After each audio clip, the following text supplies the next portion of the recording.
આમ આદમી પાર્ટીની પત્રકાર પરિષદમાં આપ સૌ પત્રકાર બંધુઓનો સ્વાગત છે। આજે ખૂબ અગત્યના મુદ્દાને લઈને આપની સમક્ષ અમે હાજર થયા છીએ। મિત્રો, જે પંચાયત મંત્રી છે બચુભાઈ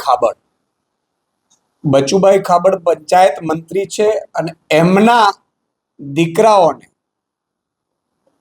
અને એમના ભાણેજો જે મનરેગા યોજનામાં પણ એમણે હોદ્દાઓ આપી દીધા હતા એજન્સીઓમાં, એ લોકોએ આ 3 ગામમાંથી જો 70-71 કરોડનું ત્રણ પંચાયતોમાંથી 71 કરોડ આવ્યું તો હજી તો 20 બીજી 17-18 પંચાયતો તો બાકી છે અને આ 2019 થી ચાલનારું કૌભાંડ છે।